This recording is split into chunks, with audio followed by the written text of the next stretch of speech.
ଗୋପାଳବାଡ଼ି ସ୍ଥିତ ଉତ୍କଳ ଖଦି ମଣ୍ଡଳ ମାଧ୍ୟମିକ ବିଦ୍ୟାପୀଠଠାରେ ଓଷ୍ଟା ପକ୍ଷରୁ ନବମ ଜିଲ୍ଲା ସ୍ତରୀୟ ଶିଶୁମେଳା ମହା ଆଡମ୍ବରରେ ପାଳିତ ହୋଇଯାଇଛି।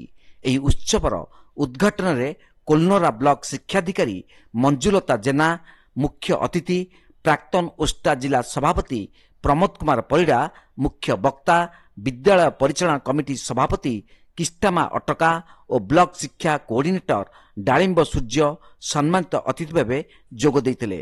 ପ୍ରକାଶ ଥାଉ କି ଓଷ୍ଟା ଦ୍ୱାରା ପରିଚାଳିତ ଏହି ଉତ୍ସବ ବିଗତ 40 ବର୍ଷ ଧରି ଅନୁଷ୍ଠିତ ହୋଇଆସୁଛି। ମୋଟ 10 ଗୋଟି ବିଭାଗରେ ଜିଲ୍ଲାର 11 ଗୋଟି ବ୍ଲକର 50ଟି ବିଦ୍ୟାଳୟର 250 ଛାତ୍ରଛାତ୍ରୀମାନେ ଅଂଶଗ୍ରହଣ କରିଥିଲେ।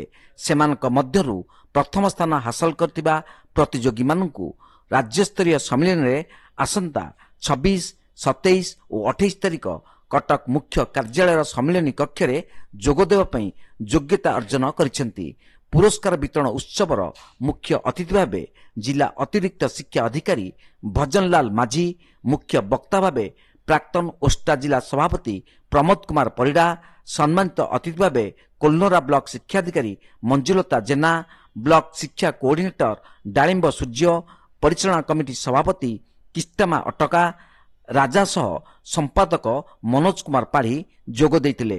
ଉକ୍ତ ଉତ୍ସବରେ ଜିଲ୍ଲା ଓଷ୍ଟା ସଭାପତି ଅନିଲ କୁମାର ପୁରୋହିତ ସଭାପତିତ୍ୱ କରିଥିବା ବେଳେ ବିଦ୍ୟାଳୟ ପ୍ରଧାନ ଶିକ୍ଷକ ତଥା ରାଜ୍ୟ କାର୍ଯ୍ୟକାରିଣୀ ସଭ୍ୟ ବିଜୟ କୁମାର ନାୟକ ପରିଚାଳନା କରିଥିଲେ।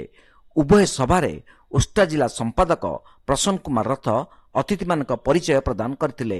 ଏହି କାର୍ଯ୍ୟକ୍ରମକୁ ଜିଲ୍ଲା ଓଷ୍ଟା ଯୁଗ୍ମ ସମ୍ପାଦକ ସୁଧୀର କୁମାର ଦଳପତି, ଉପସଭାପତି ରବୀନ୍ଦ୍ର କୁମାର ପଣ୍ଡିତ, ଜ୍ୟୋତିର୍ମୟୀ ପାଣିଗ୍ରାହୀ, ଜ୍ଞାନେନ୍ଦ୍ର କୁମାର ଜେନା, ବ୍ଲକ ସମ୍ପାଦକ ପଦ୍ମଚରଣ ବେହେରା, ସୋମନାଥ ଗାଣ୍ଠିଆ, ନିରଞ୍ଜନ ନାୟକ, ପବିତ୍ର ମୋହନ କର, ମନୋଜ କୁମାର ସାହୁକାର, ମୁରଲୀଧର ପ୍ରଧାନ, ନୃସିଂହଚରଣ ପତି, ସନ୍ତୋଷ କୁମାର ଶତପଥୀଙ୍କ ସହ ଅନିତା ସାହୁ, ଇପିଲି ଦେବକୀ ରାଣୀ ତଥା ଗୋପାଳବାଡ଼ି ବିଦ୍ୟାଳୟର ସମସ୍ତ ଶିକ୍ଷକ, ଶିକ୍ଷୟିତ୍ରୀ, କର୍ମଚାରୀ, ସରୋଜ କୁମାର ବେଉରିଆ, ଦୀପକ କୁମାର ପଣ୍ଡା, ହରି ଅଟକା ସହଯୋଗ କରିଥିଲେ।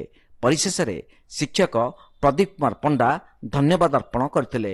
ରାୟଗଡ଼ରୁ ନୀଳାମ୍ବର ମିଶ୍ରଙ୍କ ରିପୋର୍ଟ, ତୀର୍ଥକ୍ଷେତ୍ର ଲାଇଭ୍।